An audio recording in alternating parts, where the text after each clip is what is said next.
This week's edition of NJBIA's Minding Your Business is brought to you in part by AT&T, helping family, friends, and neighbors connect in meaningful ways every day. From the first phone call 140 years ago to mobile video streaming today, AT&T innovates to improve lives. New Jersey's community colleges, aligning education to build an innovative workforce. Find out how your business can join and benefit at njpathways.org. And by New Jersey Business Magazine, providing the critical information needs for New Jersey's business community for more than 65 years.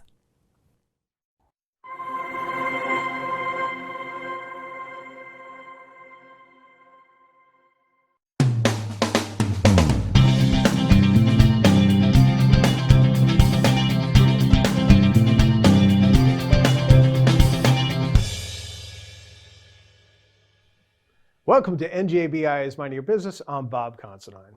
Well, the legislature's summer recess will be ending soon, and the Murphy administration figures to get busier with its agenda. Here to discuss NJBIA's priorities and business concerns as lawmakers get busy again is NJBIA Chief Government Affairs Officer, Chrissy Buteas. Chrissy, thank you so much for being here. Thanks, Bob. Glad to be here. So, a nice, relaxing summer for you? Not so much, but we're trying. I figured it's not. This is the hardest working person in Trenton, as we've explained show in and show out. Let's go back to where we left off, okay? So Sure. Budget ends June 30th, thereabouts, and a bill that would have provided some relief for the $1 billion unemployment insurance tax increase through tax credits was moving through the budget period, and then it hit a legislative brick wall.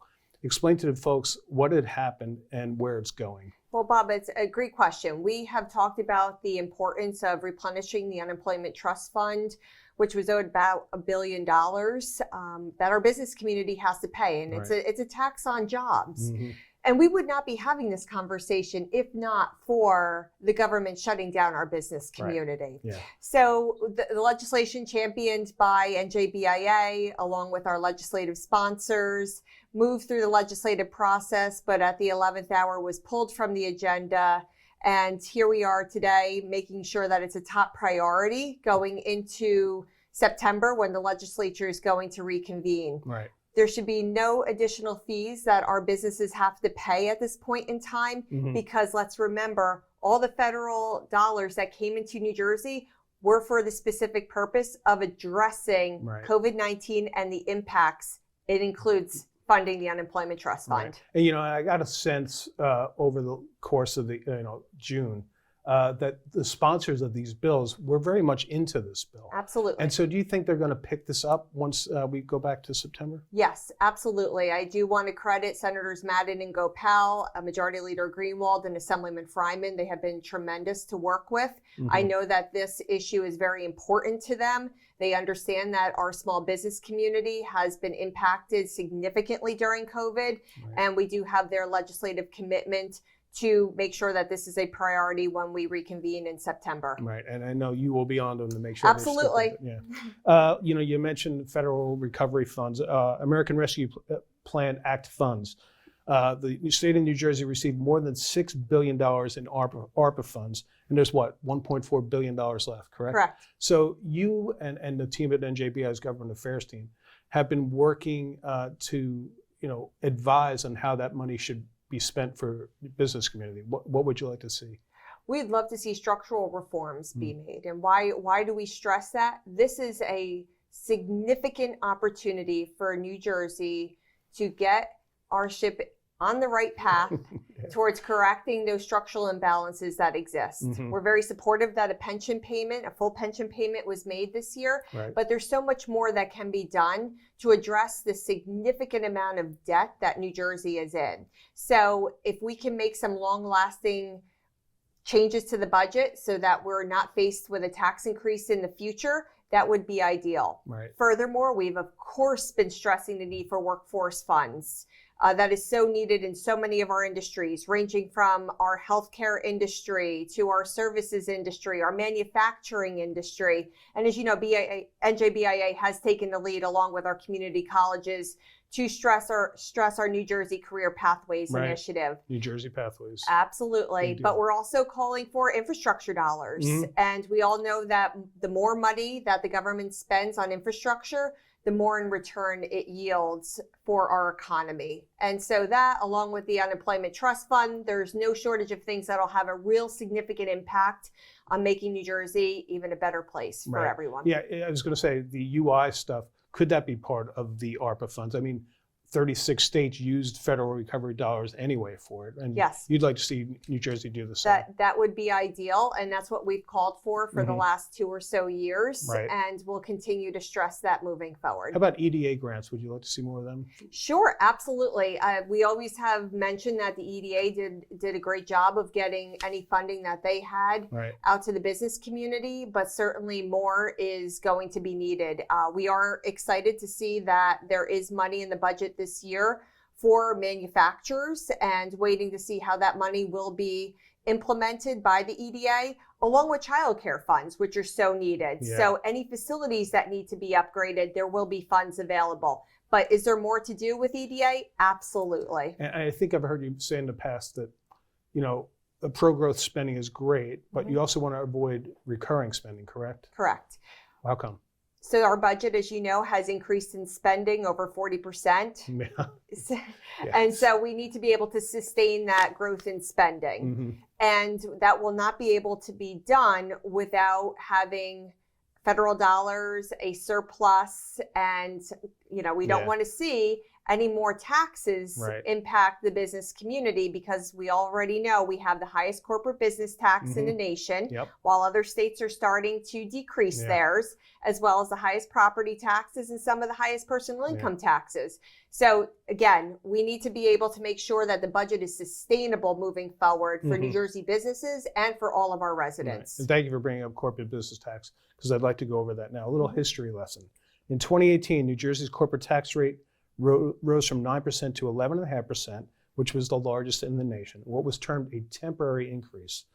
It was originally scheduled to phase down to 10.5% in 2020 and back to 9% in 2021.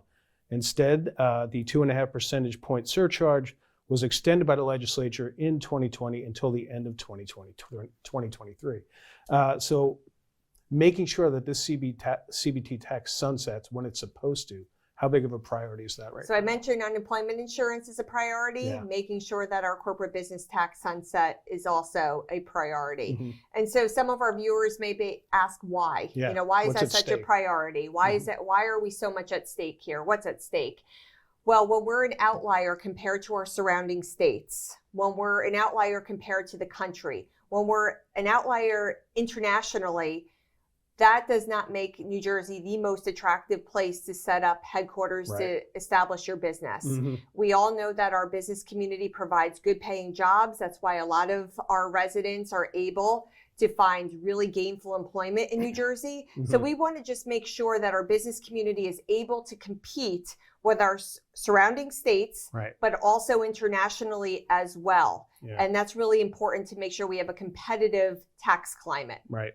I'll mention Pennsylvania, right across the river, right behind us. Currently second in the nation at CBT at 9.99%, but effective January 1st, the rate goes down to 8.99%. And that's the first step on the way to a rate of 4.99% by 2031. So they're on this path.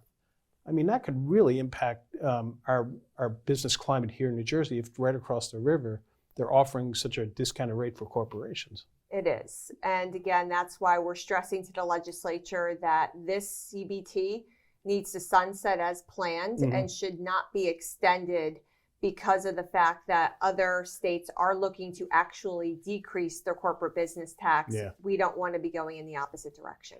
Can I throw a devil's advocate at you on this with corporate business tax? Because sometimes we hear, well, the corporations are doing fine. Why would we want to backtrack off this tax? What do you say to that? Well, corporations could be doing fine in New Jersey. Corporations are doing fine in the United States. Corporations could be doing fine internationally. So it still begs the question, how competitive does New Jersey want to be to attract these businesses to the state so that we can get the gainful employment opportunities, have all of the reciprocal types of benefits that come into the state from our workers going out onto our main streets and Yeah. purchasing, goods and services from our local pizza places. Come on, we're from Jersey. We're going to have lunch in the pizza shops. So that's really important. We want to make sure jobs are here in the state of New Jersey. Live, work, and play, right? Absolutely. All right. I want to go to a different subject, which I know is close to you, healthcare. I know you've been on the, I guess, the advocating for certified nursing assistants and home health aides in terms of having more of them. We're short on these, right now? Thousands. So for our viewers, this is critically important because when we have a healthcare crisis on our hands during a pandemic, it needs to be addressed not only for the long term, but for the short term as well. Yeah. And so we are trying to address that through some of our career pathways initiatives, as I alluded to before, and we've talked about extensively with our county colleges, but so much more needs to be done. This direct care workforce, whether it's in our home health agencies, nursing homes, caring for our disability community, you name it, we have seen a shortage. Yeah. And they're going to other jobs. Yeah. And so this is a very, very important workforce that needs the attention of the administration and the legislature to make sure that we have the professionals available to care for our population. Yeah. And is it a matter of some of these folks, they can get like similar paying jobs or better paying jobs for work that's essentially less stressful too, right? Yes, and this is an economy like we've not seen before. And we get asked frequently, well, where are some of these opportunities going? Where are some of the workers going? Right. It's important to keep in mind that New Jersey has lost tens of thousands of workers in the state. Right. So when you take thousands of people out of your workforce, it opens up opportunity for others to start moving as well.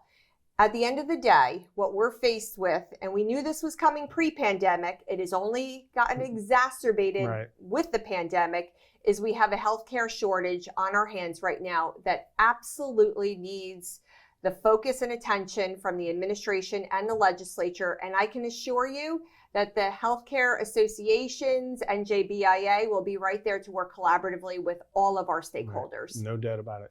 Chrissy, Buteas, thanks for being here. Thanks, Bob. All right, we'll be back right after these words. Okay, at AT&T, everyone gets our best deals on all smartphones.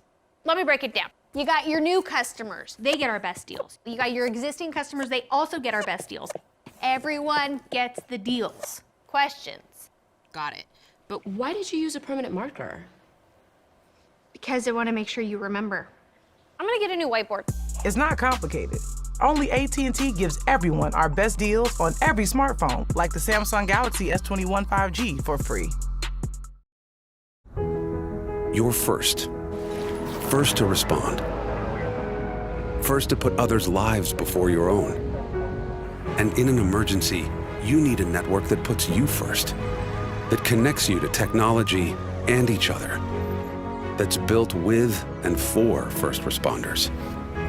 FirstNet, the only officially authorized wireless network for first responders. Because putting you first is our job. Welcome back to NJBIA's Minding Your Business. I'm Bob Considine.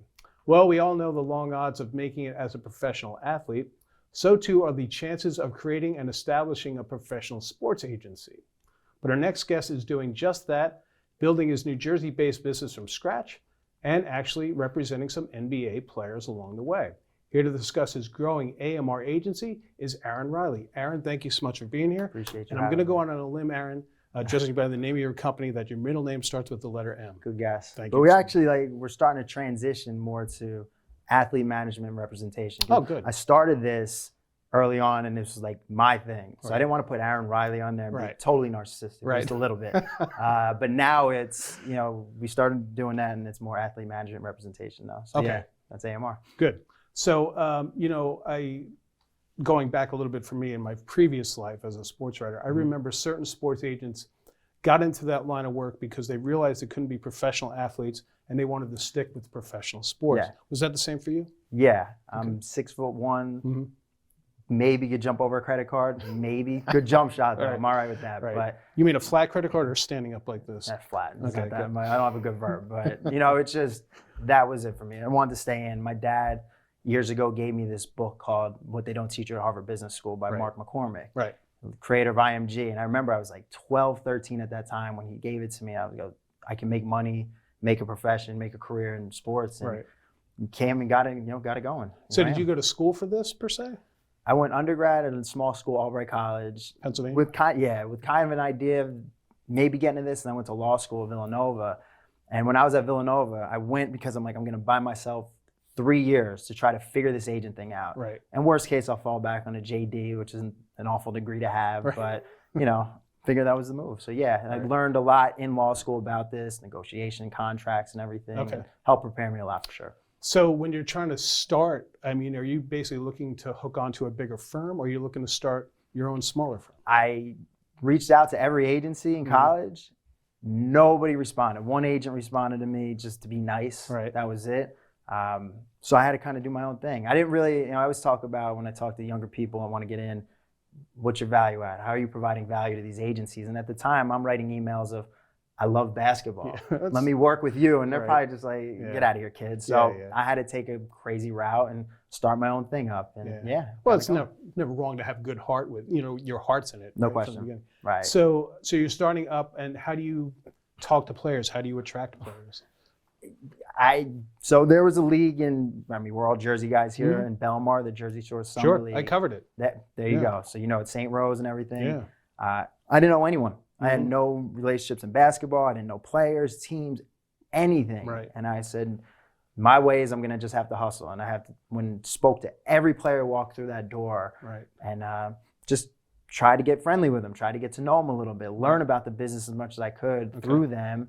And at the end of the summer, one player his agent wasn't getting it done. And he asked, he didn't ask me, I asked him, could I be your agent? Right. He looked at me like, but he allowed me to at least try to find something. And I did. And I still to this day, there's a website called Eurobasket that has every team in the entire world, because every league has a domestic league, every country has a league, I should say. Right. And I emailed every single team around the world for a whole night, literally 12 hours, 13 hours. Wow.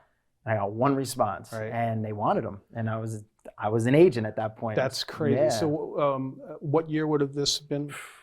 Probably around 08, 09, 08, 09. 10, And who somewhere was the around player, there. do you think? Marcus Toniel. He Okay. played at Seton Hall. Oh, sure. Mhm. And where would you have gotten him a gig? He was in second division Australia with the Ballarat Miners. Oh my Wow. gosh, yeah, Ballarat Miners, yeah. So he was down there in Melbourne. So overnight, literally, you become an agent. I'm an agent at that point. Right. And so how do you grow AMR Agency from that?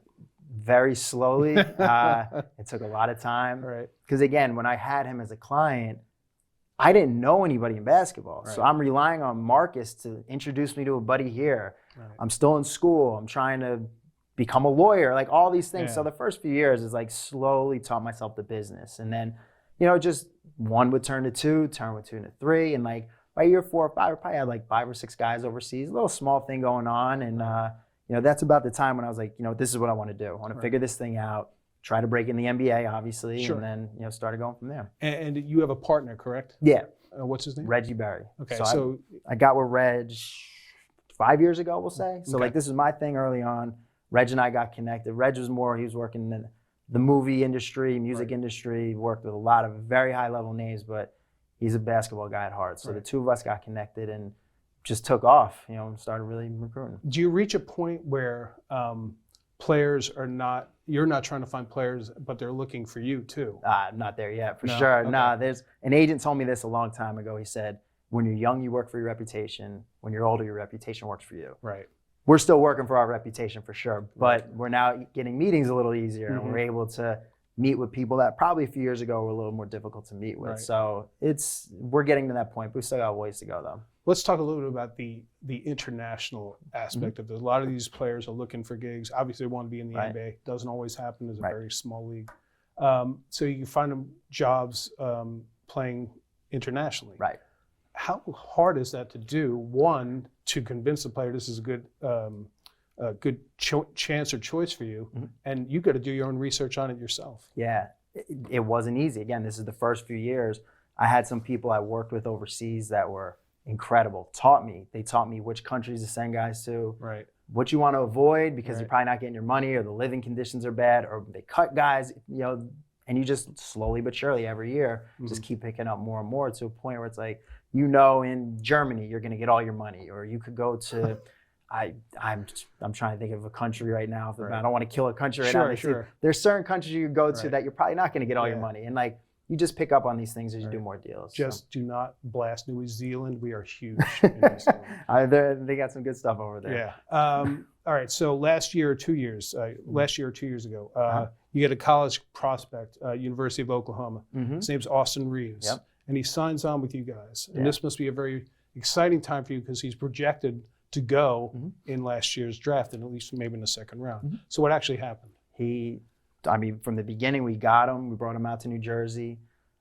One of the greatest moments in our career. Like, I love the guy. He's the greatest guy in the world. Yeah. For years, recruiting before Austin, we would get close to a lot of big name guys that you've heard. But it was always second because, we love you, but you don't have a guy. So he was the one guy who finally took a chance on us. And so we brought him out to Jersey, started getting ready for the draft. He was here put him in Newark, New Jersey. It was on purpose, good place, all that. But it was about the work. That's what we were there for. And he really put the work and did his thing. We started sending him around to all the different teams for workouts. He was an NBA Combine. And then we got him, draft night. I mean, obviously he goes undrafted, but there's reasoning behind it. I won't bore you with those details. But the Lakers were the team that we thought was the best fit. And he's starting by the end of the year. It's a heck of a story. Yeah, I mean, he wound up, look at his stats, he wound up averaging more than 7 points in his rookie year. Started about 20 games. Yep. And I know you're excited for him because you've obviously said he's a great guy and things like that. But how excited are you for your business, you and Reggie, for your business? I mean, when you get kicked in the head so many times over these years, to finally get one and get a win, it's good. Right. And then you follow it up, hopefully with more wins as you go on. Like we had the guy Jake this year. Yeah. And another huge win for us. He was a top 20 pick this year. And a lot of momentum now going in good direction, and people seeing the work we're doing for Austin, and that's great. Trying to jump on board. Yeah, you were kind enough to give me a little access to Austin, and the one thing you told me was how hard you worked for him. Right. These guys can pick any agent. Right. How do you compete with the larger firms? It's the small guys are gonna go. The big guys are out of touch. Right. They're not there. The big guys are gonna go. The small guys don't have reach, the pull, whatever. Like it's about, for us, it's recruiting the right people for us. What we stand behind, how we try to sell players, what we believe in as an agency, as people. And, we recruit guys, high-level players that we stop recruiting because the fit's not there. Right. And we just try to find, we always say, just good people, that have good energy and good families behind it. And that's kind of been our small checklist, and it's worked pretty well the last 2 years. I'm going to read you read an article a couple years old from the Players Tribune. They had a former NFL player.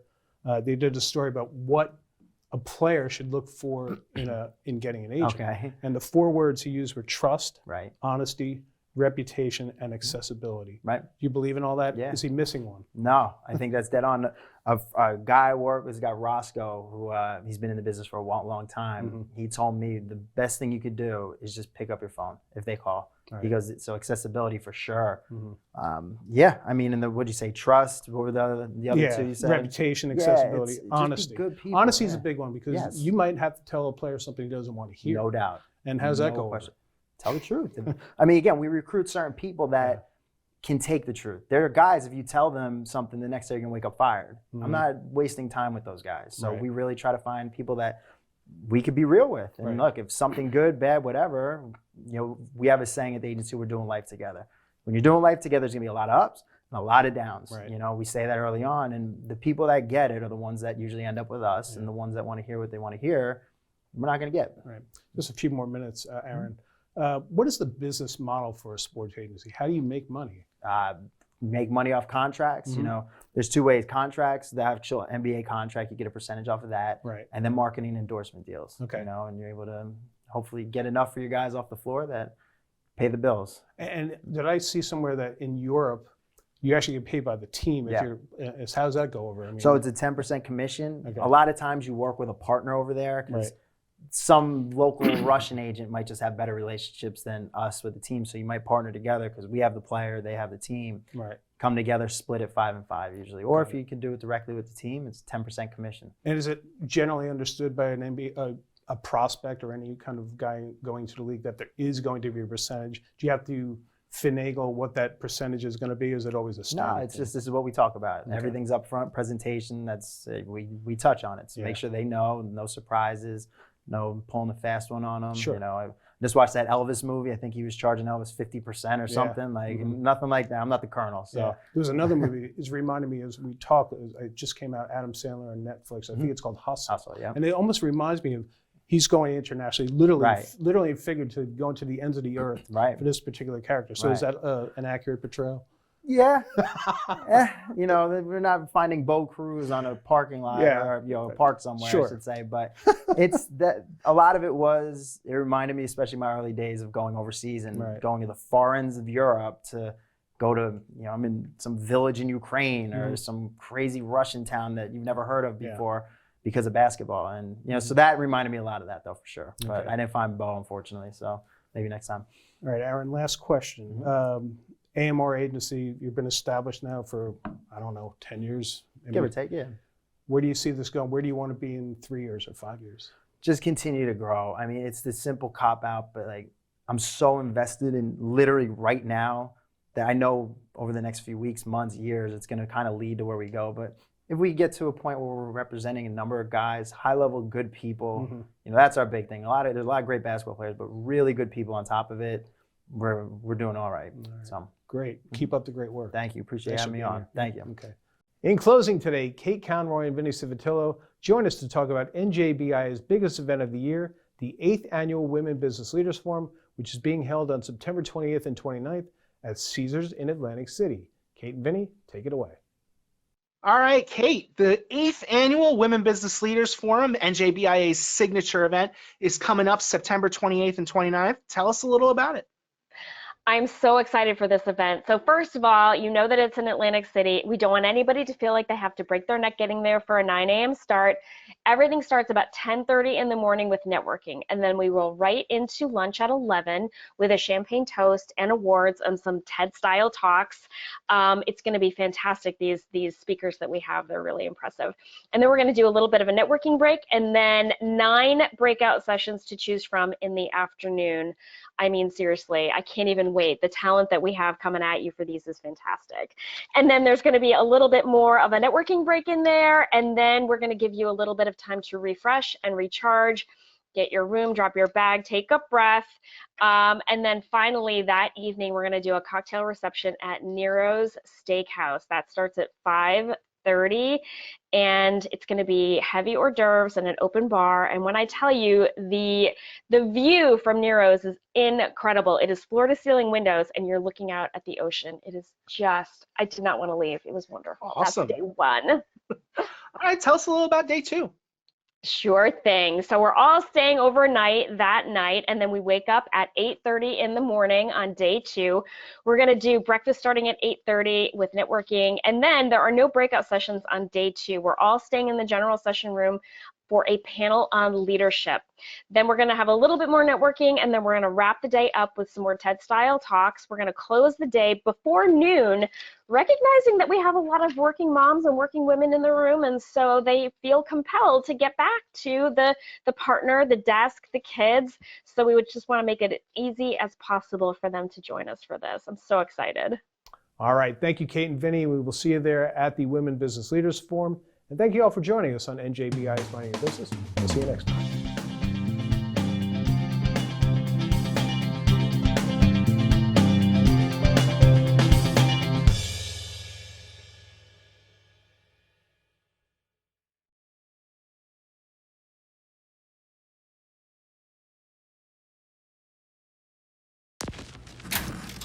We have to remember one thing, that we all stand on the shoulders of those who came before us. A Black future happens all the time.